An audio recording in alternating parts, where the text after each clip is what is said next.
Ah, Tama na po. Pakiusap, huwag niyo na po ituloy ang tangkali niyo. Pamangkin niyo po ako.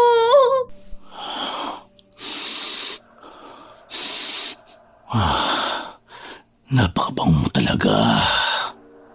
Ang tagal kitang pinangarap rin sa May. Ikaw lang kasi. Mas pinili mo ang kuya ko. Mas gwapo naman ako dun eh. Tito, hindi po ako si Mama. Huwag kang maingay. Sisiguraduhin kong masasarapan ka rin. Pagbigyan mo na ako rin sa May. Wag! Sabi nang manahimik ka eh. Ang istoryang ating mapakikinggan ay hindi angkop sa mga batang tagapakinig sapagkat ito ay naglalaman ng mga sensitibong eksena at linya na hindi dapat mapakinggan ng mga bata. Ang ibang parte ng istorya ay naglalaman ng mararahas na salita at hindi kaaya-aya sa pandinig, kaya patnubay ng nakatatanda ay kailangan. Para sa mga lolo at lola ay isang mahalagang kayamanan ng kanilang mga apo. Kagaya na lang ni Lola Flor, wala siyang ibang inaasam kundi ang ikabubuti at ikasasaya ng kanyang pinakamamahal na apo. Lahat ng mabuting asal ay itinuro niya rito. Ngunit isang pangyayari ang magdadala ng poot at pagsisisi sa kanya. Pangyayaring magtutulak kay Lola Flor para gawin ang isang bagay na matagal na niyang ibinaon sa limot. Nabalot ng galit at pagkamuhi ang kanyang puso, kaya bilang ganti ay pinatawan niya ng kaparusahan ang mga dahilan ng pagkawala ng kanyang apo. Ano ang kaparusahang ipapataw ni Lola Flor sa mga nagkasala? Maaari pa ba siyang magpatawad? Halina at sabay-sabay nating pakinggan ang hinagpis ng isang lolang labis na nagmahal at nag-aruga sa kanyang apo. Ate Rafa, tawag ka na po ni Lola. Mag-aalmusal na raw po tayo. Oo, nandyan na. Onyok, apo, pasuyo ako ng mga kubyertos. Opo. Dahan-dahan lang, baka madapa ka. Lola, ito po pala yung napalanunan ko kagabi sa sinalihan kong contest. Maliit lang po to, pero makakatulong po sa gastusin dito sa bahay. Ano ka ba namang bata ka? Ang mabuti pa, itabi mo na yan at iyong ipunin. Para kung may gusto kang bilhin, mabibili mo. Hindi rin naman kalakihan ang gastusin dito sa bahay. Kaya pa naman ng lola. Ang dami ko kayang tanggap na tahi ngayon. Pero Lola, ang gusto ko po sana, huminto na po kayo sa pananahi. Gusto ko na relax na lang kayo. Isa pa, may nakukuha naman po akong allowance galing kila Tito Bruno. Sa pasokan naman po, hindi na natin iintindihin ng tuition dahil nakapasa po ako sa scholarship program. Eto na po. Ay, salamat, apo. Maupo ka na at kumain na tayo. Ikaw naman, itabi mo na yan.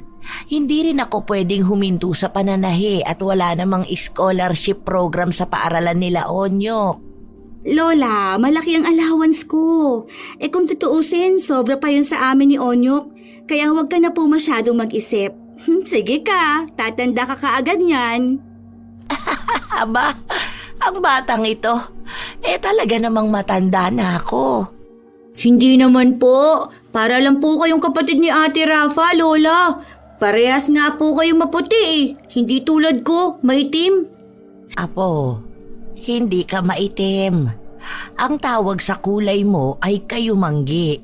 Kaya huwag kang ganyan magsalita sa sarili mo. Totoong sinabi ni Lola, Onyok. Isa pa, ikaw ang pinaka-cute na kapatid ko. Aba, baka paglaki mo, habulin ka pa ng mga babae ha? Lalo na yung mga kaklase ko, mas gusto umurenong kulay ng lalaki. Kaya dapat proud ka sa kulay mo. Matangos pa ang ilong mo na lalo magpapapogi sa'yo sa future. Siya, tama na yan at kumain na tayo. Mamimitas pa ako ng gulay sa aking hardin para maibenta kay Aling Susing. Tutulong po ako sa pamimitas, kaya kakain na ako ng marami para may lakas ako. Masayang nagsalo ang tatlo sa kanilang agahan. Nang matapos sila ay nagkanya-kanya na sila ng gawain. Si Rafa ang nakatokang maglilinis ng bahay, habang sina Lola Flor at Onyok naman ay nasa hardin para mag-ani ng mga gulay na dadalhin nito sa kanyang kumaring may tindahan. Pagsapit ng 1:00 ng hapon ay isang tricycle ang huminto sa harap ng kanilang bahay. Bumaba mula roon ang pinsan ni Rafa sa ama na may dalang mga karton at mga supot. Nang makita yon ni Onyok na nakatanaw sa bintana, ay kaagad itong tumakbo palabas at tinulungan ang kararating lang na bisita. Lola! Ate! Nandito po si Ate Sabi! Ang dami niyo pong dalang pagkain! Kasin! Lola Flor! Nandito na po ang pinakamagandang diwata. Bakit ang dami mo pong dala, Ate Sabi? Anong meron? Birthday mo? Loka-loka, mabuti na lang talaga at nagmana ka sa akin ng ganda. Reward mo yan sa akin dahil wagi na naman ang prinsesa ng mga Del Mundo. Ang galing ko talagang manager. Oh, Sabrino, nandito ka pala. Ay, ouch naman, Lola Flor. Kung todo makeup pa akits, sabi na lang po ang itawag niyo sa akin. Ang sagwa ng Sabrino. Pakiramdam ko, tombi ako. Tombi? Ano po yun? Pagkain po ba yun? Onyok, hindi. Ang ibig sabihin ng tombi, tomboy. Ano na naman ba yung dala-dala mo? Mukhang namakyaw ka na naman ah. Ito po ba? Mga grocery po yan para sa inyo. Abay, napakarami naman. Lola, kulang pa po yan. Pasasalamat na rin po ng pamilya namin sa pagpapalaki at pagmamahal sa maganda kong pinsan na nagmana sa akin ng itsura. Nagmana? Hindi naman po kayo magkamukha ni Ate Rafa. Maputi at makinis ang mukha ni ate. Unat at mahaba rin po ang makintab na buhok niya. Parang ang layo po. Alam mo, Onyok, kung wala lang si Lola Flor dito, baka natirista kita. Ukraine ba ako? Nagtawanan sila sa naging takbo ng kanilang pag-uusap. Magkakatulong din nilang inayos ang mga grocery na dala ni Sabi. Habang ginagawa nila yon ay biglang naalala niya ang tunay niyang pakay. Yon ay ang tungkol sa isang paligsahan ng ganda at talino. Ay, oo nga pala. Nabalitaan mo na ba ang gaganaping paligsahan sa kabilang barangay? May paligsahan sa kabilang barangay? Parang hindi ko pa naririnig. Anong klaseng paligsahan? Binibining marikit yata ang title eh. Nagtanong na rin ako kung ano ang mga requirement. At pwede mong salihan yun. Kasi ang age limit ay 13 years old hanggang 17. Pero nagamit ko na ang gown na binigay mo sa nakaraang sinalihan ko, di ba? Hindi problema yun. Ako na ang bahala. Huwag ka na mag-isip pa. Sagot kita sa contest. Basta ba, ipanalo mo ha? At muli mong iuwi ang korona at tropeyo. Di ba, Lola Flor? Ang sa akin naman basta gusto ng aking apo at masaya siya, susuporta ako. Ayun oh! Ano Kasin? Go, go, go, go na ba? Go, Ate Rafa! Kaya mo yan! Sige na nga. Pero tulungan mo ako, Ate Sabi ha. Kailan ba yun? Nitong darating na Sabado. May 3 araw ka pa para makapaghanda. Sa isusuot mo, ako na ang bahala. Hair and makeup, ako na rin. Ayos lang po ba, Lola? Kung ano man ang desisyon mo, suportado kita. Sige po, Ate Sabi, sasali ako. Masaya naman si Sabi sa sagot sa kanya ni Rafa. Maging ang dalaga at si Onyok ay nasasabik din sa bagong paligsahan na sasalihan ni Rafa. habang si Lola Flor ay masayang nakikinig at nagmamasid lang sa kanila. Simula ng araw na yon ay naghanda talaga si Rafa hanggang sa dumating na ang araw ng paligsahan. Kasin, ano bang nangyayari sa iyo? Kanina ka pa nagbubuntong hininga. Huwag mong sabihin sa akin na kinakabahan ka. Ay, kinakabahan talaga ako, Ate Sabi. Ano ka ba? Ngayon ka pa talaga kinabahan? Pangilang contest mo na ba to? Saka, panigurado namang ikaw ang mananalo. Bukod sa ikaw ang pinakamaganda, ay ikaw din ang mukhang matalino. Ate, hindi tayo dapat na magpakampante. Lalo na po at hindi rin basta-basta ang mga makakalaban ko. Kahit ano pang sabihin mo, para sa akin, ikaw pa rin ang winner. Kahit ano pa ang mangyari. Salamat po, Ate Sabi. Ang swerte ko talaga at may pinsan akong kagaya mo. Hindi siguro ako makakasali sa lahat ng mga paligsahan kung wala akong supportive at sponsor na pinsan. Naku naman! Nagdrama ba? Tumigil ka na nga. Ang mabuti pa, itaas mo ngayong tingin. At kagaya ng pag-iensayo natin, smile and walk like a real queen. Kaya ko to. That's my girl! Kaya, go, go, go! Oh, ikaw na yata ang tinatawag sa stage?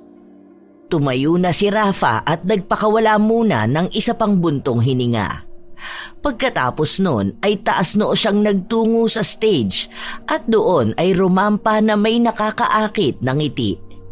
At katulad ng mga nakaraang paligsahan na kanyang sinalihan, ay muli siyang nagwagi. Kaya naman masayang masaya ang dalawa, lalo pa nga at naiuwi nila ang korona at tropeyo. Kasama ng mga yon ay ang cash prize na nagkakahalaga ng 5,000. Hindi lang yon dahil hakot award din siya. Ilang mga sash din ang kanyang natanggap. Lola Flor! Onyok! Nagwagi na naman ang ating Disney princess! Ay, napakagaling talaga ng aking apo! Ay. Wow! Napanalunan mo po ang lahat ng ito, Ate Rafa. Ang dami! Sayang, hindi po kami nakapanood ni Lola. Huwag ka nang malungkot. Hindi bale, sa susunod, isasama na namin kayo. Hay naku Lola Flor, kung alam nyo lang, grabe ang kaba ng ating Disney princess. Napilitan tuloy akong mag-ala advisor. Kahit na hindi yun ang forte ko, kakaloka. With matching action talaga, Ate Sabi. Ganun talaga, no? Para mas makatotohanan. Kaloka ka, girl. Ay, oo nga pala. Gusto ba ninyo ng kape o gatas? Ay, wag na po Lola Flor. At Gora Bells na rin naman akits. Baka mamaya hinihintay na rin ako ni Pudra. Akalain pa niyang nakipagtanan na ako. Tanan talaga? Yes! Tanan talaga. Alam naman natin na ako lang ang unika iha niya. Unika, iha? Ano po ang ibig sabihin nun? Ang ibig sabihin nun, nag-iisang anak na babae. Ha? Hindi naman po babae si Ate Sabi. Ay, ouch naman! Ang kapal na nga ng make-up ko. Hindi pa rin ako babae sa paningin mo. Hindi po. Ang turo po sa amin sa school, 2 lang ang kasarian ng mga nilikha ng Diyos. Yon ay babae at lalaki. Mali po bang sinabi ni Ma'am? Mali siya. Sabihin mo sa kanya, itututor ko siya. Dahil may likha rin ng Diyos na katawang lalaki pero pusong babae. Ano ang tingin niya sa mga kapederasyon ko at miyembro ng LGBT? Sugo ng demonyo? Apa, kapag nakita ko yung teacher mo, ingungud-ngud ko talaga siya. Ate Sabi, hayaan mo na. Hindi pa naman masyadong naiintindihan ni Onyok at masyado pa siyang bata. Saka, papaapekto ka ba sa mga ganong salita? Sige ka, tatanda ang itsura mo. Magkakaroon ka ng mga wrinkles. Oh, bet mo ba yon? Ay, no. Masisira ang beauty ko. Babus na nga. See you tomorrow. Babu! Sa pag-uwi ni Sabi ay nagpahinga na rin ang tatlo. Bagamat madaling araw na silang natulog ay maaga pa ring bumangon ang maglola.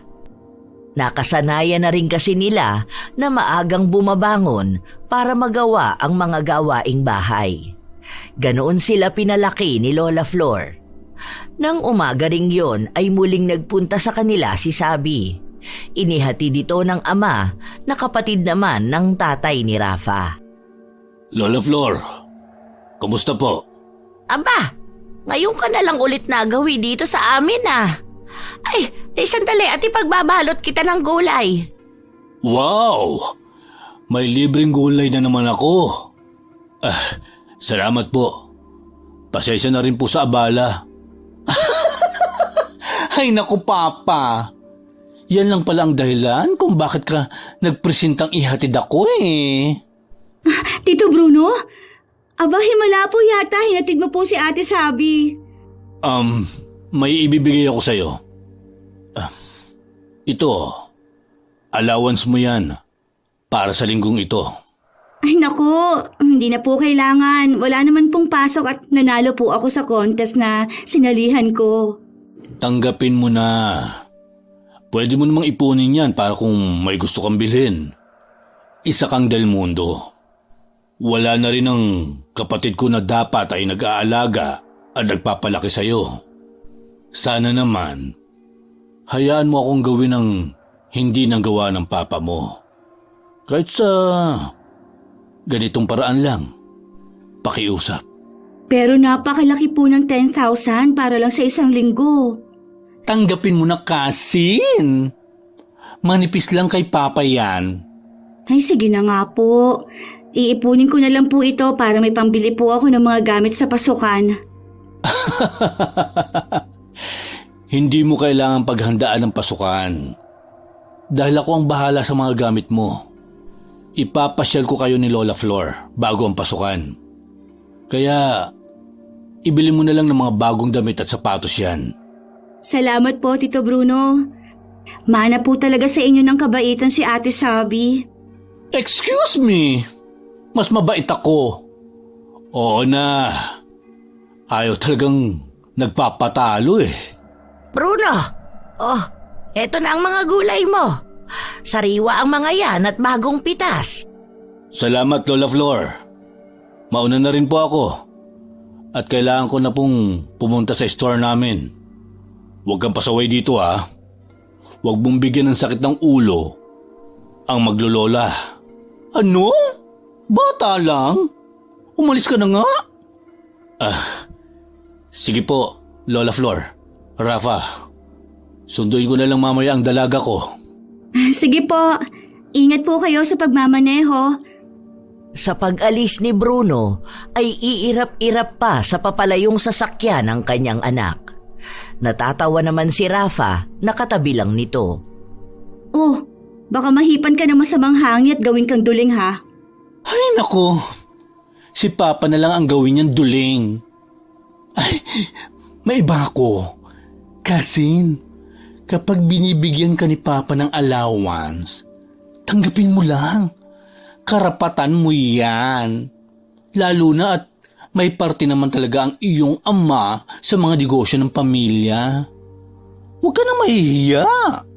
Oo na lang, Ate Sabi. Tara na sa loob.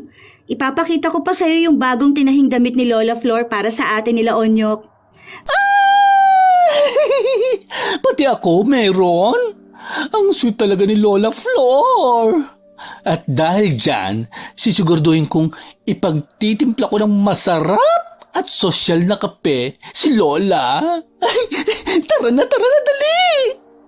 Magkahawak ang mga kamay na pumasok ang magpinsan sa loob ng maliit na bahay ni Lola Flor. Habang ang matanda naman ay nagpatuloy sa pamimitas ng mga kamatis na muli niyang ititinda. Sa maghapon ay tumambay at nakipagkulitan lang si Sabi sa maglolola.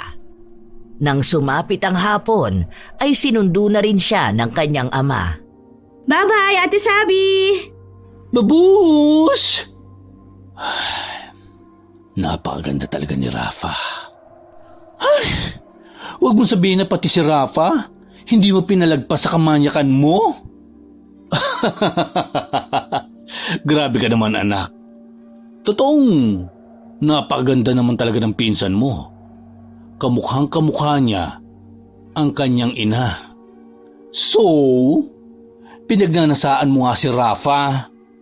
Ay naku papa, tigilan mo yan. Hay ka na naman siguro. Nagbibiro ka ba? Hindi mo ba nakikita ang nakikita kong ganda ng pinsan mo? Isa pa, wala ka namang pakialam dati kung gumagamit ako Hindi mo naman pera ang ginagastos ko. Saka, pangtanggal stress ko lang yun. Seryoso ka talaga? Nakakadiri. Akala ko pa naman, hininto mo na ang paggamit ng pinagbabawal na gamot. Ay, umuwi na nga lang tayo. At tigilan mo ng pagdanasa mo sa pinsan ko. Dahil kahit pudra kita, hindi ako tanga na tatango-tango lang sa mga maling ginagawa mo. Pamangkin mo pa naman at anak ng kapatid mo? Ay, nakakadiri ka talaga. Wala namang masama sa paghanga. Hindi mo rin naman sasabihin sa kanya, di ba?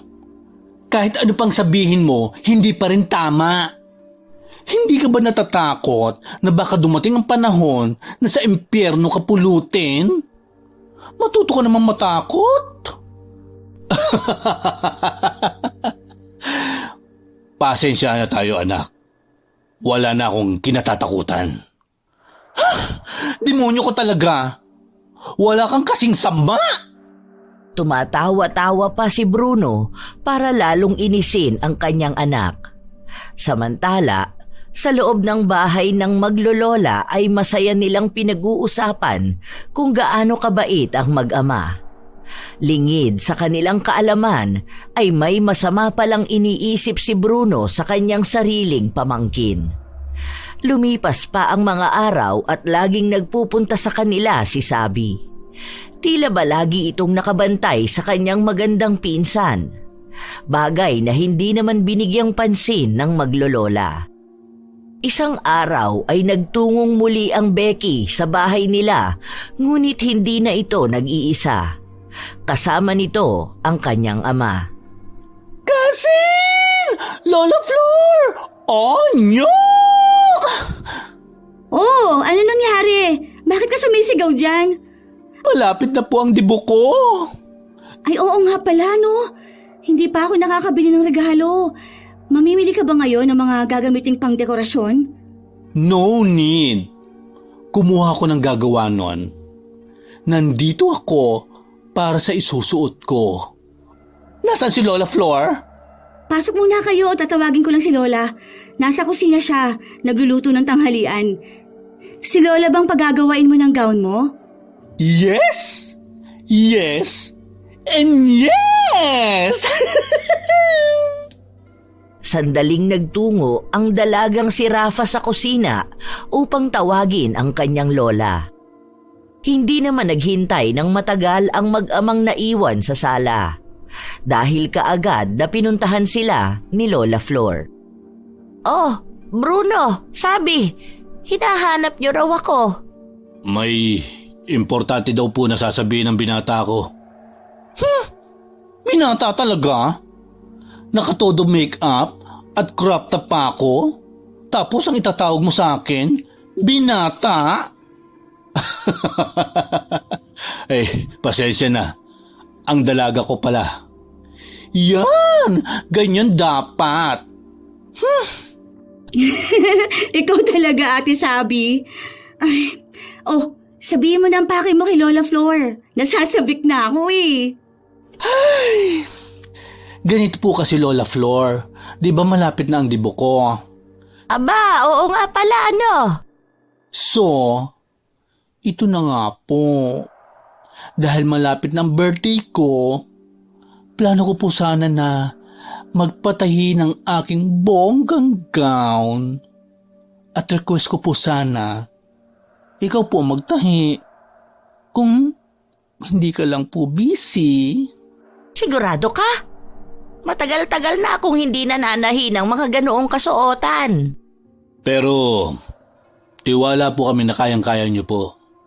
Noon pa man, matagal ka na pong kilala na pinakamagaling na mananahi dito sa baryo natin.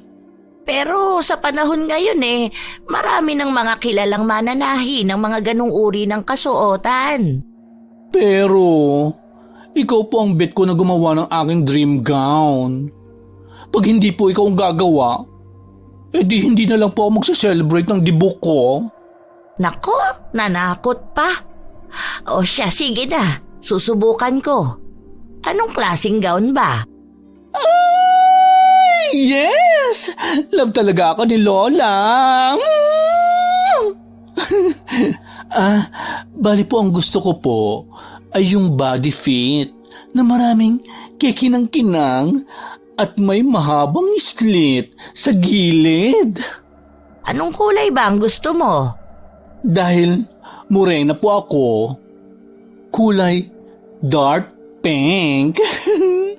Para Barbie ang datingan. O siya, sige. Ako nang bahala. Bukas mamimili na ako ng mga tela na aking gagamitin. Ito po pala ang down payment namin. Ay nako, wag na. Regalo ko na lang sa dalaga mo. Ang laki-laki na nang naitulong niyong mag-ama sa amin Ay, no. Diyan naman po ako hindi papayag, Lola Flor. Isipin mo na lang po na kliyente mo ko. Tanggapin niyo na po, Lola. Kilala mo po si Ate Sabi. Hindi kayo tatantanan yan. Walang nagawa si Lola Flor kundi tanggapin ang inaabot na bungkos ng pera ng mag-ama. Pagkatapos ng araw na yon ay naging abala na ang matanda sa pagtatahi ng damit ni Sabi. Kaya naman, magkatulong sina Onyok at Rafa sa mga gawaing bahay at sa pag-aalaga ng mga halaman ng kanilang lola.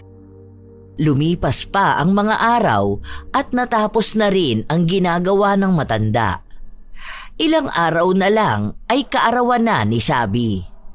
Kaya ng araw na natapos ang gown ay inutusan niya ang kanyang mga apo na dalhin yon sa mansyon ng mga Del Mundo. Tumalima naman ang dalawa. Ha? Bagay na bagay sa'yo, Ate Sabi. Pati yung kulay bumahagay. Maganda nga po. Ang husay pala ni Lola manahin ng gown. Wow! Ang ganda naman. Ang galing-galing talaga ni Lola Flor. Hindi talaga ako nagkamali ng desisyon ko. Ang ganda ang ganda. Ay, may kulang. Kailangang mag-heels. Pak! Post dito? Maganda ba? Ha?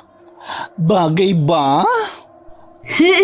Ate Sabi, para kang baliw. Kalerki ka? Posing ang ginagawa ko. Piniflex ko ang gown ko. Bagay sa'yo, te. Tapos nakataas ang hairdo mo at may nakalawit lang na kaunting buhok sa magkabilang gilid ng mukha mo. Bet ko yan. Sandali. May isusuot na ba kayo? Ako po, wala pa. Meron ako. Yung binili mo po noon para sa akin, yung kulay yellow na gown. Oh, huwag kayong malilate ha? Dapat 6 p.m. nandito na kayo bukas. Yes po, excited na po ako. Ngayon pa lang po ako makakapunta sa Dabu. Dabu? Baka naman Debu. Yun nga po. Sabay na tumawa sina Rafi at Sabi sa sinabi ng batang si Onyok. Pagkatapos ng pagsusukat ay magkakasamang bumaba ang tatlo at nagmeryenda. Pagsapit ng hapon, hinatid ni Sabi ang mga ito sa kanilang bahay. Kinabukasan, araw ng kaarawan ni Sabi ay maagang nagtungo sina Rafa at Onyok sa village ng may kaarawan. 4:00 pa lang ay lumakad na sila sapagkat may kalayuan ang bahay ng mga ito. Bago pa sumapit ang 6:00 ay narating na nila ang patutunguhan. Happy birthday, Ate Sabi! Ito pong regalo ko. Ay, salamat baby boy. Ito naman ang regalo ko. Aba, magkaiba pa kayo ng gift sa akin ha? Nakaka-touch naman. Tama na ang drama. Baka maiyak pa ako at humulas pa ang makeup ko. Tara sa loob. Masayang naglakad ang tatlo papasok. Nang sumapit na ang eksaktong 6:00 ay nagsimula na rin ang programa ng pagdiriwang. Nang matapos yun ay doon lang nagsimula ang kainan. Pasado 8:40 na yon. Magkakasama sa table sina Sabi, Bruno, Rafa at Onyok. Dahil espesyal nga ang pagdiriwang, may mga naglalagay lang ng pagkain sa bawat mesa. Naunang kumuha at kumain ang batang si Onyok. Sarap-sarap naman ang pagkain dito. Sarap. Onyok, dahan-dahan lang. Baka mabilaukan ka. Huwag kang mag-alala, Onyok. Kasi nagpatabi na ako ng iuwi niyo bukas ni Ate Rafa mo. Pinalagay ko na muna sa ref. Iinit na lang natin bukas para naman may pasalubong kayo kay Lola Flor. Ayaw kasi talagang sumama ni Lola at hindi niya raw kaya na magpuyat pa. Ganun talaga. Tumatanda na si Lola Flor. At saka, noong panahon naman kasi nila, maaga talagang natutulog ang mga tao. Tama ka riyan. Humagikgik ang magpinsan na sina Sabi at Rafa. Pagkatapos nun ay ipinagpatuloy nila ang pagkain. Lumipas pa ang mga oras at natapos na rin sila. Habang si Onyok naman ay inaantok na at yumukyok na sa lamesa. Inantok ito dahil sa sobrang kabusugan. Napansin naman nila yon. Oh, mukhang inaantok na ang alaga nyo. Bakit hindi niyo muna siya patulugin sa guest room? Hindi. Sa kwarto ko na lang para tabi-tabi tayong tatlo. Mas masaya yun, di ba? Opo, mas komportable rin po na kasama namin si Ate Sabi. Okay. Samahan ko na siya sa kwarto ko. Hindi na. Ako na lang ang sasama kay Onyok. Papatulugin ko lang siya. O sige, may t-shirt ako sa cabinet. Yun na lang ang ipasuot mo sa kanya na pantulog. Okay, salamat. Tito, patutulugin ko na po si Onyok. Sige. Maging masarap sana ang tulog nyo. Buksan mo na lang din ang aircon. Sige po. Sa pagtalikod ni na Onyok at Rafa ay binalingan naman ni Sabi ang kanyang ama. Ngunit nainis lang siya nang mahuli niyang nakangisi ito at nakasunod ng malalagkit na tingin sa pinsan niyang walang kamalay-malay. Kaya naman, pasimpleng hinampas niya ito. Papa, yung totoo, hay ka na naman ba? Ano bang sinasabi mo? Huwag ka na magkaila. Nahuli ko kung paano mo tignan ng pinsan ko. Nakakakilabot ka? Kadiri ka talaga. Nagagandahan lang naman ako sa pinsan mo. Ang ganda rin ang hubog ng kanyang katawan. Demonyo ka talaga mag-isip. Bakit ba kasi kailangan gumamit ka pa ng ipinagbabawal na gamot? Nakakahiya ka. Kahit na ano pa ang sabihin mo, ako pa rin naman ang tatay mo.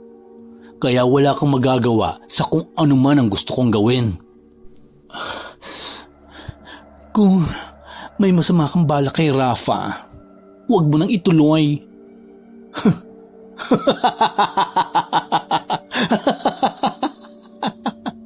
Naprapraning ka na naman.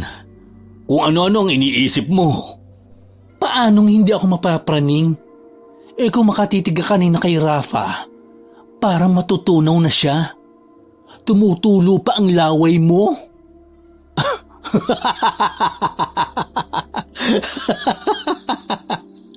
Paranoid.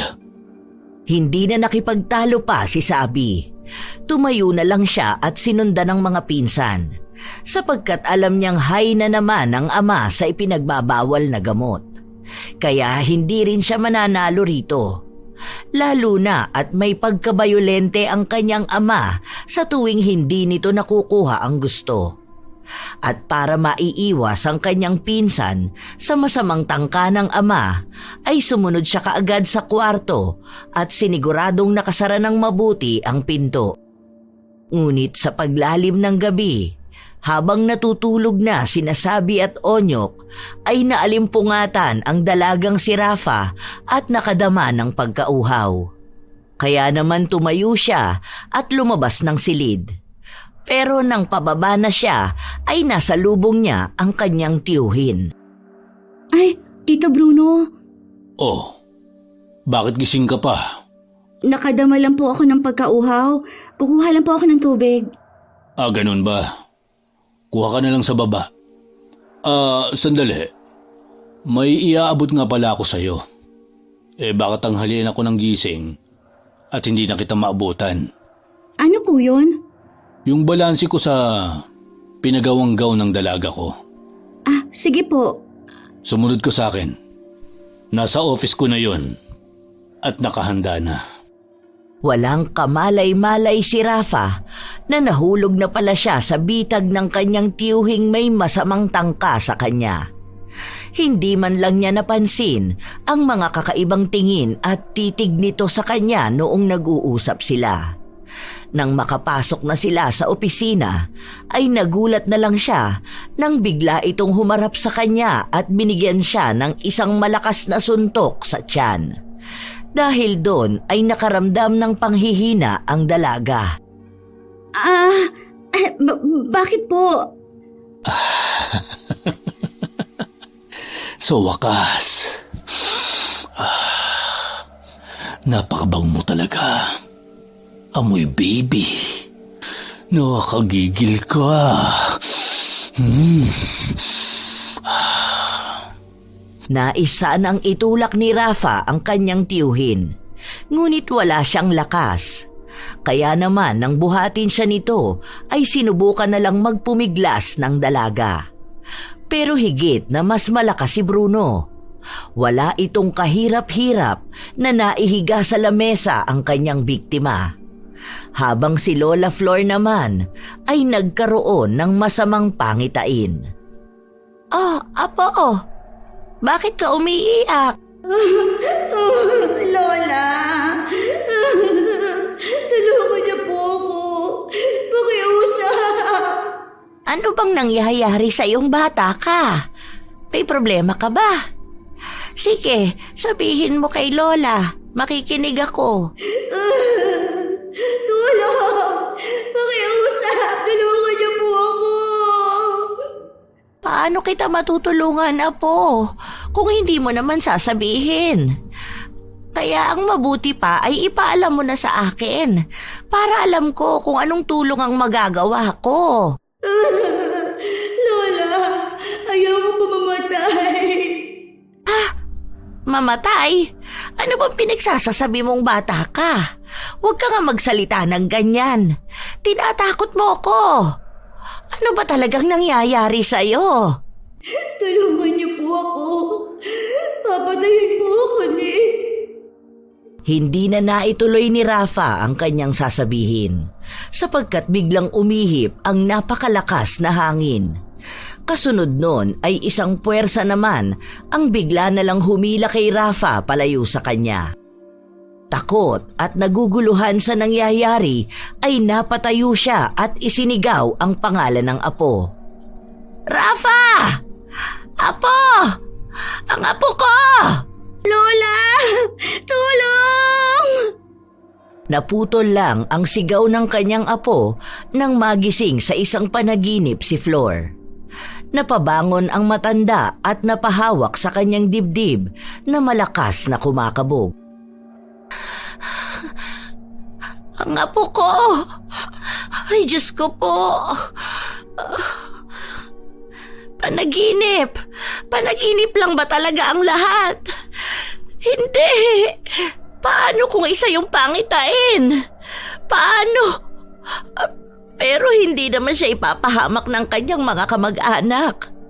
Ay, ano ba itong iniisip ko? Isang masamang panaginip lang yata talaga ang lahat. Pagkawika noon ay tumayo si Lola Flor at lumuhod sa harap ng kanyang altar. Doon ay nagdasal siya at nanalangin na sana ay nasa mabuting kalagayan ang kanyang apo. Lingid sa kanyang kaalaman ay may masamang nangyayari na pala sa pinakamamahal niya. Wala man lang siyang kamalay-malay sa lupit na dinaranas ng kanyang Rafa. Tama na po. Pakiusap. Huwag niyo na po ituloy ang tangkanin niyo.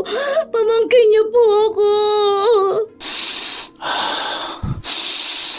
Napakabango mo talaga. Ang tagal kitang pinangarap, Risa May. Ikaw lang kasi. Mas pinili mo ang kuya ko. Mas gwapo naman ako doon. Tito, hindi po ako si Mama. Shh! Huwag kang maingay. Sisiguraduhin kong masasarapan ka rin. Pagbigyan mo na ako, Risa May. Wag! Sabi ng manahimik ka eh. Dumampot ng penholder si Bruno at malakas na hinampas yun ng 3 beses sa ulo ng dalagang nanghihina pa dahil sa pagkakasuntok sa kanyang sikmura. Lingid sa kaalaman ng manyak at langong lalaki ay nakita yon ni Onyok na nagising pala at hinanap ang kanyang ate Rafa. Sisigaw na sana ang bata, ngunit may isang kamay na nagtakip sa kanyang bibig at binuhat siya palayo roon. Ibinalik siya sa silid na kanilang tinulugan. Umiiyak na nagpupumiglas naman ang bata. Ate Rafa, pupukpok, dugo. Onyok, ako to. Si ate sabi mo, huwag ka maingay. Baka marinig tayo ng demonyo. Onyok, ganito. Huwag kang maingay. Iiwan kita rito. Huwag kang lalabas ng kwarto. Naiintindihan mo ba? Huwag kang lalabas hanggat hindi ako dumarating. Si Ate Rafa. Basta dito ka lang. Babalikan ko siya. Huwag ka nang umiyak. Ililigtas mo si Ate Rafa? Oo, susubukan ko. Tumango si Sabi. Kahit pa nga alam niya sa kanyang sarili na natatakot din siya sa kanyang ama. Lalo na at lango ito sa ipinagbabawal na gamot. Pero gusto niyang subukan. Kaya kahit na dinadaga siya, ay bumalik siya sa opisina ng ama. Ngunit pagbalik niya roon ay nakita niyang bumabayo na ang kanyang ama. Sinasamantala na nito ang dalagang walang malay. Naiiyak na napatakip na lang siya sa kanyang bibig. Lalo na at panay pa ang ungol ng kanyang ama na sarap sa kahayupang ginagawa nito. Gustuhin man niyang awati na ito ay nanginginig ang kanyang tuhod at wala siyang lakas ng loob. Balak na sana niyang bumalik sa kanyang kwarto nang masagi niya ang doorknob. Dahil doon ay nakuha nun ang atensyon ng demonyong adik. Sabrino del Mundo! Sabi ko na nga ba eh. Sorry, pero Nahuli ka na. Nagawa ko na ang gusto ko sa pinsan mo. Napakasarap niya. Hayop ka. Ang sama-sama mo. Nakakadiri ka. Hayop. Paano mo natin gawin yun? Kadugo natin siya. Anak siya ng kapatid mo. Wala kang pakialam. Dahil wala ka namang alam. Matagal ko nang pinutol ang relasyon ko sa tatay niya. Dahil inagaw niya sa akin ang babaeng pangarap ko. Pinagkaisahan nila ako ng nanay mo. Sigurado ako nakasabot siya ni Kuya para hindi kami magkatuluyan ni Risa May. At ano naman ang kinalaman ng mama ko sa kademonyuhan mo? Adik ka kasi. Manahimik ka. Anak lang kita. Kaya wala kang karapatan na kontrahin ako. Kasalanan talaga nila eh. Dahil pinikot ako ng mama mo. At sinulot naman ng kuya ko ang kaisa-isang babaeng pinapantasya ko. Bakit tinamay mo si Rafa? Wala siyang alam sa nangyari sa nakaraan mo, Papa. Mabuting tao ang pinsan ko.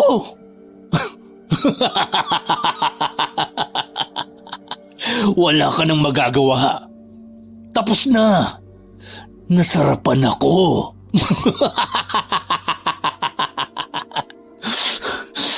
Ang baboy mo! Hayop ka talaga! Hayop! Ang mabuti pa, itiko mo yung bibig mo at pabayaan mo na ako. Huwag ka na rin mag-alala dahil lilinisin ko ang kalat ko. Bumalik ka na sa kwarto mo. Ayoko! Huwag mo kong subukan. Kahit anak pa kita, kayang-kaya kong kitilin ang buhay mo. Naiintindihan mo ba? Wala ka talagang kasisama. Demonyo! Hayop! Matapos sabihin yon, ay sinakal ni Bruno ang kanyang nag-iisang anak na si Sabi. Pinagbantaan niya itong papatayin kapag may ibang nakaalam ng nangyari. Pagkatapos nun ay bigla siyang itinulak nito, kaya malakas siyang napasalampak sa sahig. Umiiyak at natatakot. Yun ang nararamdaman ni Sabi. Alam niya sa kanyang sarili na tototohanin yon ng kanyang ama. Kaya agad siyang tumayo at nagtatakbo papasok sa opisina. Nilapitan niya ang pinsang walang malay. Niyugyog niya ito, ngunit kahit anong pag-alog ang gawin niya ay hindi ito nagigising. Doon siya biglang kinabahan at kinapa ang pulsuhan nito. Nang wala siyang maramdamang pintig, ay idinikit naman niya ang kanyang tenga sa dibdib ng dalaga. Labis ang pighating naramdaman niya nang wala rin siyang marinig na tibok ng puso ni Rafa. Doon lang niya napansin na patuloy sa pag-agos ang dugo sa ulo nito. Takot na tumakbo siya sa kanyang kwarto. Nadaanan pa niya ang kanyang ama na papasok naman sa silid nito. Pagpasok sa sariling silid ay inabutan niyang umiiyak pa rin si Onyok. Huwag ka maingay, Onyok. Baka marinig tayo ng halimaw sa labas. Si Ate Rafa po.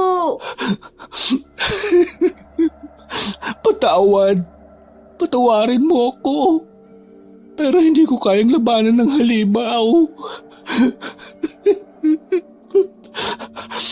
Ganito, mamaya, pag alis ng halimaw, ihahatid na kita kina Lola Flor. Ang gawin mo, sabihin mo kaagad sa iba ang nakita mo. Si Ate Rafa, isasama po ba natin? Hindi na natin siya may sasama eh. Kasi wala na siya.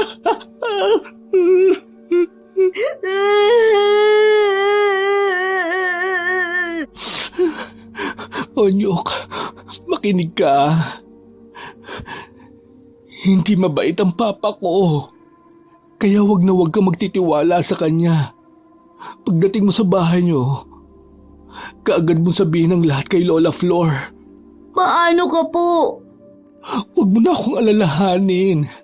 Basta itatakas kita dito sa impyernong bahay na to. Yun nga ang ginawa ni Sabi. Nang sumapit na ang umaga at batid niyang malalim na ang tulog ng kanyang ama, ay kinuha niya ang susi ng kanilang sasakyan. Ngunit bago niya ihatid ang bata ay bumalik siya sa opisina. Nang makita niyang nandun pa rin ang katawan ng kanyang pinsan na malamig na, ay binuhat niya yon at isinakay din sa likod ng sasakyan. Kinakabahan man ay buo ang loob niya na ipaalam kay Lola Flor ang kahayupan ng ama. Ate Rafa! Ate Sabi! Ano na po ang gagawin natin? Hindi ko rin alam. Huwag ka munang maingay, please. Tinikom naman ni Onyok ang kanyang bibig. Yakap-yakap niya ang ulo ni Rafa na binalutan ni Sabi ng tela. Paglipas ng mahigit 1 oras ay narating na nila ang harap ng bahay ni Lola Flor. Kabado man ay naunang bumaba si Sabi. Masaya naman siyang sinalubong ni Lola Flor. Ay, mga apo! Ang aga niyo naman yatang umuwi. Oh, bakit ganyan ang mukha mo, Sabi?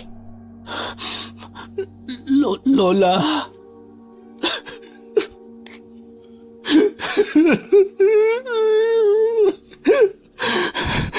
Sorry po. Ha? Ano bang sinasabi mo?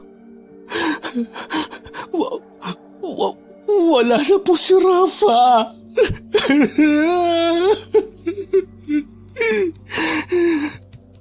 Ano bang sinasabi mo? Di ba kayo ang magkakasama? Lola! Lola! Si Ate Rafa! Ano ba? Apo?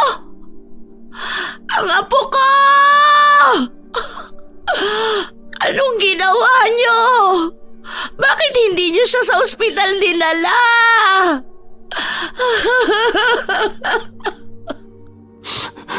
Sorry po. Nagugulo na po talaga ako. Hindi ko na po alam ang gagawin ko. Apo ko!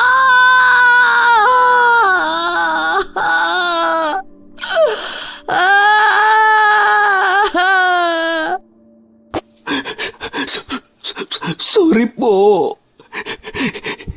Hindi ko po siya nailigtas. Isang malakas na sampal ang ibinigay ni Lola Flor kay Sabi na itinuring na rin niyang apo. Mas lalo pang sumiklab ang kanyang galit nang sabihin ni Onyok kung sino ang may kagagawa nun. Magkakatulong naman nilang ibinaba ang katawan ng dalaga. Ang ama mo ang may gawa nito? Bakit hinayaan mo na sapitin ni Rafa ito? Bakit? Papatayin po ako ni Papa. Kaya ayos lang ang ginawa niya. Kaya pinabayaan mo na. Idedemanda ko ang tatay mo. Kung talagang may konsensya ka, itumistigo ka. Hindi po pwede. Ayoko pang mamatay. Patawarin niyo po ako. Pero hindi po ako makakatulong. Matapos sabihin yon ay nagmamadaling umalis si Sabi. Pinakaripas nito ng takbo ang sasakyang ginamit sa paghatid. Habang hindi naman makapaniwala si Lola Flor sa nangyayari. Napayakap na lang siya sa bangkay ng kanyang apo at umiyak. Kasabay ng kanyang pagdadalamhati ay ang pagdilim ng kalangitan. Tila ba tumatangis din ang mga ulap sa kanilang nasasaksihang pighati ni Lola Flor. Lumipas pa ang mga araw, ang 1 linggong burol ni Rafa na naganap ay kasabay ang sunod-sunod na bagyo. Maging ng libing nito ay umuulan din ng malakas na may kasamang hangin. Magkaganon pa man ay laging marami ang nakikiramay. Ngunit kahit anino ni Sabi at Bruno ay hindi nakita roon. Lola, ano na po ang gagawin natin? Ipapakulong na po ba natin yung halimaw na sinasabi ni Ate Sabi noon? Hindi. Hindi sa ganoong paraan natin sila gagantihan. Pero ang sabi niyo po noon, masama ang gumante. Iba na ngayon, Apo. Buhay ang kinuha nila sa atin. Kaya buhay rin ang hihingin kong kapalit. Sisiguraduhin kong pagsisisihan nila ang mga ginawa nila sa ate Rafa mo. Paano niyo po gagawin yun? Basta, magtiwala ka lang. Si Lola na ang bahala. Paano po pala itong ibang gamit ni Ate Rafa na hindi na po naisama sa kanya? Huwag mo na lang gagalawin. Malungkot na yumakap si Onyok sa kanilang lola. Bagamat hindi niya alam ang sinasabing ganti ng kanyang lola, ay mas nangingibabaw ang pangungulila niya sa dalagang hindi man niya kadugo, ay minahal at inalagaan siya na parang kapatid. Habang nagluluksa pa ang dalawang naulila ni Rafa ay naging impyerno naman ang buhay ni Sabi. Nakakadama siya ng konsensya dahil wala siyang ginagawang hakbang para maparusahan ang hayop niyang ama. Ate Sabi? Rafa, buhay ka? Buhay pa sana ako kung tinulungan mo ako ng gabing yun. Pero pinabayaan mo lang akong babuyin.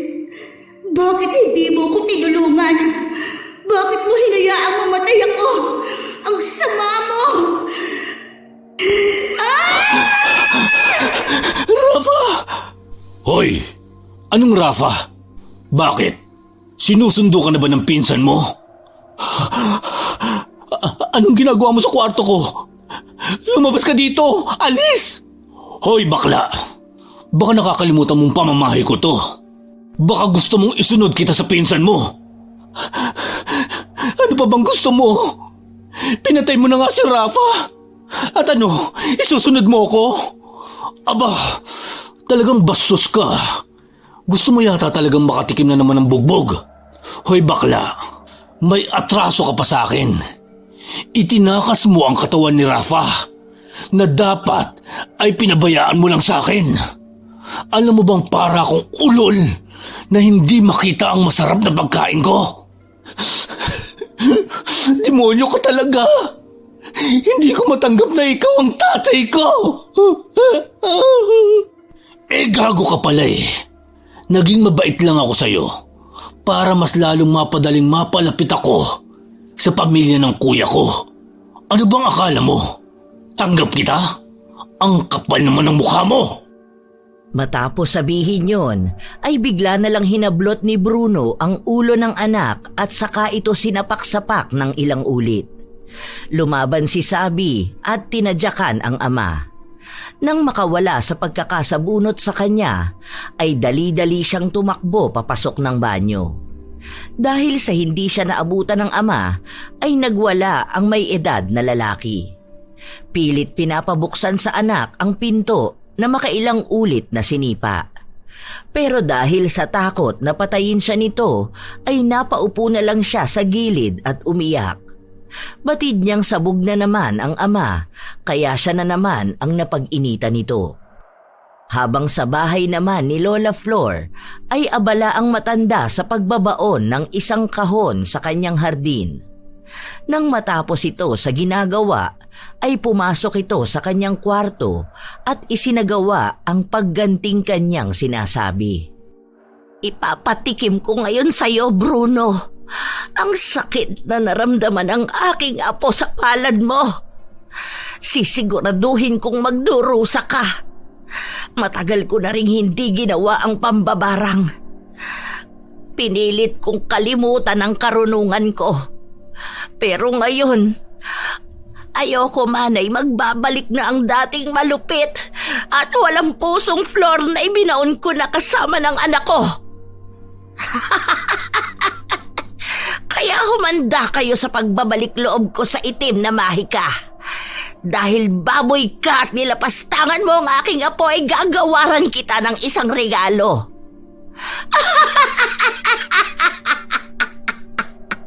Sisiguraduhin ko na mauubos ang laman ng sandata mo sa mga alaga ko. Umusal ng Latin na salita si Lola Flor. Pinausukan din niya ang larawan ng salarin. Pagkatapos noon ay inilagay naman niya sa isang lata na may takip ang larawan. Kasunod na hakbang ay binuksan niya ang taguan ng kanyang mga alaga na nasa ilalim ng sahig. Walang pagdadalawang isip na dinampot niya ang lalagyan ng isang malaking alupihan. Tumatawa-tawa pa siyang kinakausap yun. Alam kong nagugutom ka na. Matagal-tagal din tayong hindi nagkasama, aking paboritong alaga. Kaya huwag ka nang mainip. Dahil may ibibigay akong masarap na pagkain. Gusto ko ay ubusin mo ang laman ng maselang parte ng baboy na Bruno na yon, ha? Nakangisi pa si Lola Flor nang buksan niya ang lalagyan ng alupihan at itaob yun sa lata kung nasaan ang larawan ni Bruno. Matapos niyang maisali ng alupihan, ay kaagad na tinakpan niya yon at dinasalan. Nang matapos na niya, ay inilagay niya ang lata sa ilalim ng kanyang kama at saka nag-isip kung ano pa ang kanyang gagawin. Habang sa mansyon ng mga Del Mundo, ay muling binubugbog ni Bruno ang anak. Gago ka! Tatakasan mo pa ako? Ano bang akala mo? Maisusuplong mo ako sa pulis? Kahit hindi kita isuplong sa pulis, alam na rin naman nila Lola Flor ang kahayupan na ginawa mo. At sa palagay mo ba, may maisasampa silang kaso sa akin? Lalo pa nga, at hindi ka rin naman tumistigo. Kaya nga nandito pa din ako, at malaya. Oo, naduwag ako. Dahil ayoko pang mamatay. Pero kung ganito rin naman...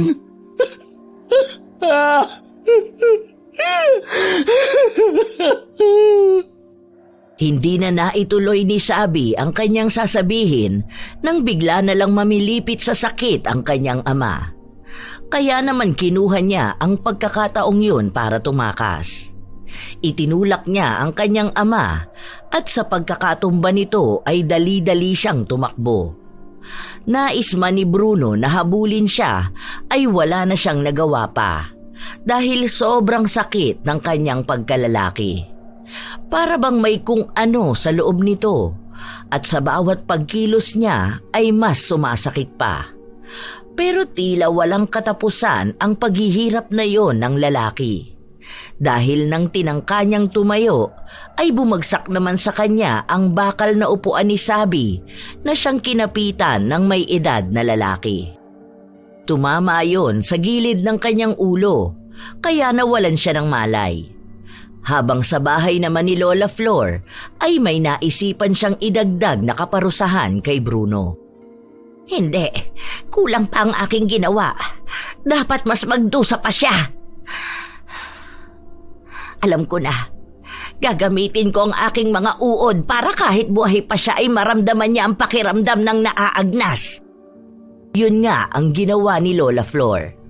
Muli siyang nagdasal at inulit sa panibagong lalagyan ang proseso ng kanyang pambabarang. Isa pa ay nais na rin niyang kitilin ang buhay ni Bruno. Mas nais nga lang niya na makaranas muna ito ng paghihirap bago ito malagutan ng hininga. Makakahinga na sana siya ng maluwag dahil natapos na niya ang ikalawang pambabarang. Ngunit biglang bumukas ang pinto ng kanyang kwarto at iniluwanon si Onyok na gulat na gulat. Lola, ano pong ginagawa ninyo? Bakit hindi ka man lang kumatok? Ano po ang mga yan? Bakit ang dami pong kandila? Nakatakip pa ng itim na tela ang bahagi ng altar ninyo. Ano po bang ginagawa ninyo? Wala ito. Ano bang kailangan mo? Kakain na po tayo ng hapunan. Naiinit ko na po yung natira nating ulam kagabi. Sige na, susunod na ako. Mabilis ang naging kilos ng matanda at inayos ang kanyang mga gamit. Nang matapos na ay sumunod na nga siya sa kanyang ampon. Paglipas ng ilang minuto ay nagsasalo na sila sa hapunan. Magtatanong sana si Onyok tungkol sa nakita niya kanina nang makarinig sila ng sunod-sunod na katok. Lola Flor? Anong ginagawa mo rito? Ang kapal din talaga ng mukha mo, ano? Ate Sabi, anong nangyari sa'yo? Bakit puro ka pasa? Napaaway ka... Lola, alam ko po na malaki ang kasalanan ko sa inyo. Pero wala na po ako matakbuhan. Tumakas lang po ako kay Papa. Papatayin niya po ako kapag nakita niya ako. Ang itim talaga ng budhi ng hayop na yon. Lola, papasukin na po natin si Ate Sabi. Hindi po ba ang turo niyo sa amin tumulong hanggat kaya at huwag magtatanim ng galit sa kapwa? Sige, papasukin mo. Pero hindi ibig sabihin ay pinapatawad ko na siya. Malaki po ang kasalanan ko, Lola. Pero ngayon, handa na po ako. Testigo na po ako laban kay Papa.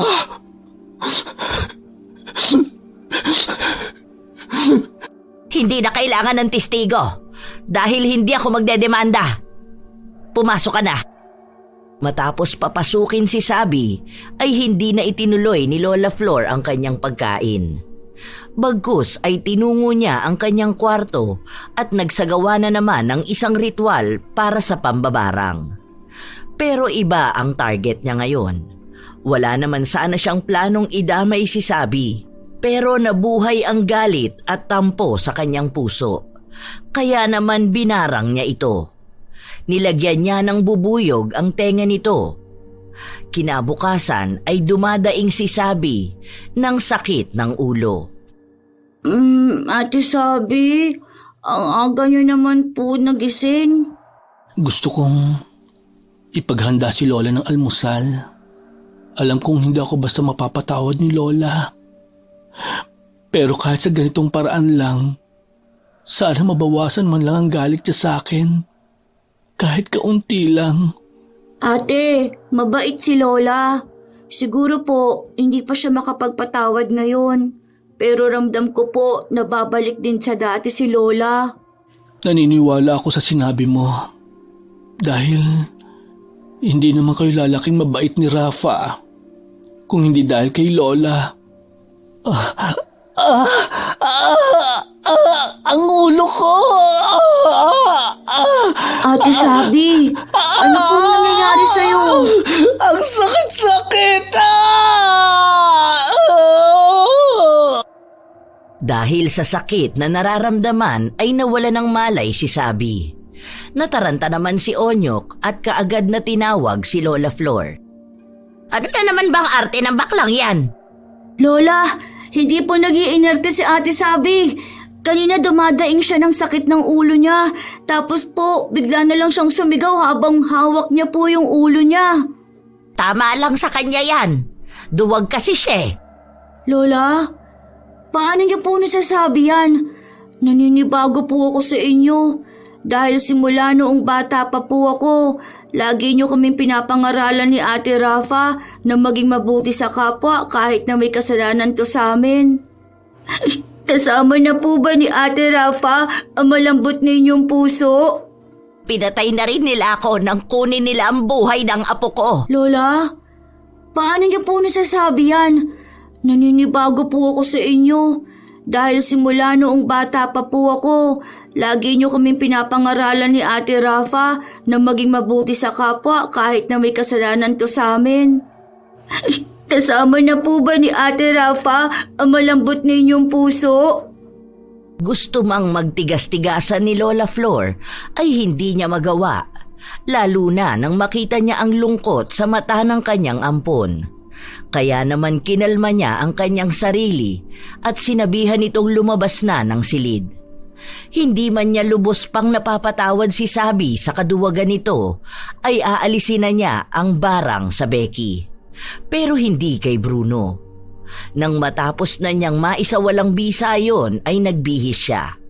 Gusto na niyang tapusin ang buhay ng lalaking ng baboy sa kanyang apo. Lola Flor, mabuti at nadalaw po kayo. Nandito lang ako para tignan ang lagay mo. Mukhang hindi ka na rin naman magtatagal. Pasensya na po kayo sa itsura ko at amoy ko. Nagkaroon po kasi ako ng kakaibang sakit kung saan na po ako nagpagamot. Pero wala talaga. Parang nalulusaw ang mga laman ko. May mga uod ring lumalabas. Pero kahit mga magagaling na doktor, hindi malunasan o masabi kung ano ba ang nangyayari sa akin. Gusto mo ba talagang malaman? Malaman ang alin po? Tutale, mamamatay ka na rin naman. Mabuti pang aminin ko na kung ano ang sakit mo. Ang totoo niyan ay mga alaga ko ang nasa katawan mo. Ilang taon din silang gutom sa laman ng tao. Kaya siguro ganito kabilis ang pagkain nila sa laman mo. Baka bukas buto ka na lang. Mangkukulam ka? Putang ina. Tanggalin mo ang mga nakakadiring uod na to sa katawan ko.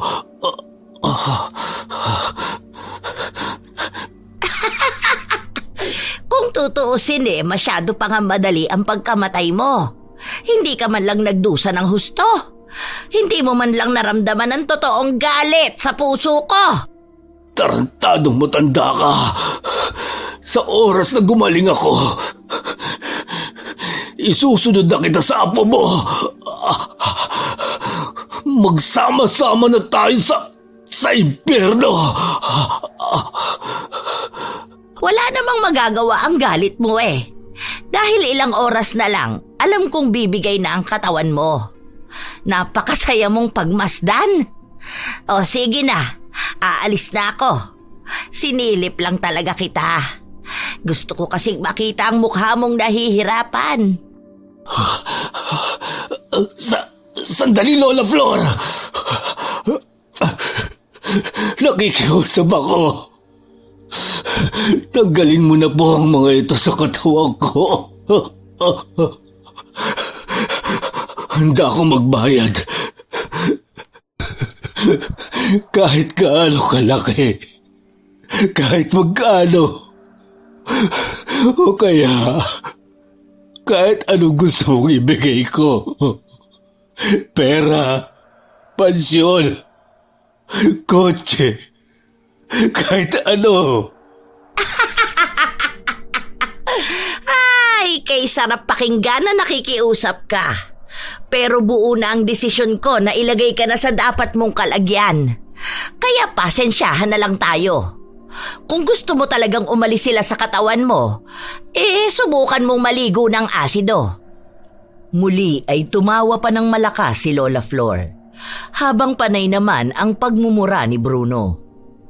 Matapos ang araw na yon, nabalitaan na lang nila na namatay daw si Bruno dahil nabaliw ito kaya pinaligo ang asido. Magkaganon pa man ay batid ni Lola Flor na siya ang nagbigay ng ideyang yon. Nawala man ang taong kumuha ng buhay ni Rafa, ay hindi pa rin tuluyang naghihilom ang sugat na nilikha nun. Pero kahit na ganon pa man, ay hindi na niya binibigyang pansin ang tampo at galit sa isa pang nagkasala sa kanyang mata. Yon ay si Sabi. Hindi pa man niya ito napapatawad, ay sinusubukan niya para sa isa pang tao na naniniwalang mabuti ang kanyang puso. Nakakatakot talagang galitin ang mga mababait na tao, sapagkat kung minsan ay nakakatakot silang gumanti. Para sa ating mga tagapakinig, naway nakapulutan ninyo ng aral ang ating istorya ngayong araw. May ilan lang akong iiwan na babala sa inyo. Una, ang paggamit ng ipinagbabawal na gamot ay labis na nakakaapekto sa utak at kalusugan ng isang tao, kung kaya't ito'y iwasan. Ikalawa, kahit gaano pa kabuti ang iyong puso, kung puno naman ito ng galit at kung may kasamaan kang nagawa, ay kasalanan pa rin yun.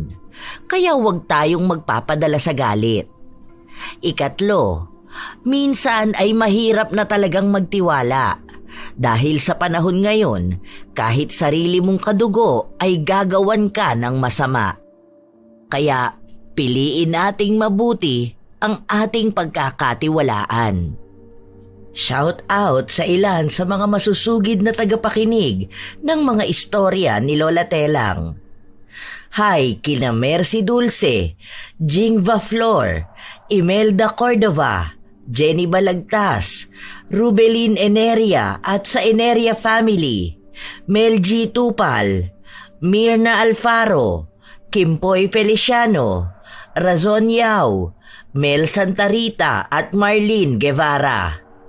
Kumusta kayo, Mean Francisco at sa kanyang asawa na si Joey Valdez at sa pamangkin niyang si Luke Andrew Valdez?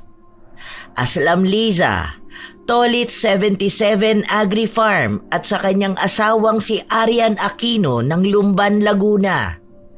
Chris Jel Mamado, Joanna Enriquez, Gina Veldad, Norlen Articona, Pinados Melin at sa kanyang partner na si Jessie Gomez. Hello din kina I Love Traveled, Sherin Solero Masagka, Christian Gonhoran, Kim Seika at sa Perez family ng San Rafael, Bulacan, Chris Villanueva at Ronald Belza Bahado, Desiree Reganit, Lydia Lopez, Josephine De Peñosa at kay Mike James Tapak. Shout out kay Amanda Joyce Page o Page ng Angeles City, Roslyn Mangilin, Raquel Torno at sa Torno family, Perante Torno family at sa kanyang asawa na si Jonathan. Ingat ka raw lagi sa work mo. Hi kay Daphne Alejandro, Febe Ranyada, Chef M at sa mga kasamahan niya sa Amira Boxes Handicraft na sina Ate Auring, Ate Ne, Maring Faye at Ate Juliet. Shout out kay Leonora Concesino at sa mga taga Caloocan City North, kay Jonaline Navales. Shout out daw kina Raymond at King. Hi kina Evelyn Abong Carbakil, Asia Cherry Turado, John Dili Fajardo, Eduardo Ocampo, Ana Maria Lanza Filipino, Renesa June Rios Ramos, kay Reng, kay Jeng Aspar at kay Richelle Ann 19. Shoutout din kay Janisa Toledo, Jonah Condua, Supladang Pasaway, Rosalina Bugayong, Lovely Rose Roa, Sydney Crosswind, Grace Limsiaco at happy birthday sa kanyang mama na si Susanita Limsiaco at asawang si Richard Bernil. Ito ang inyong Lola Telang at maraming salamat sa laging pakikinig mga apo.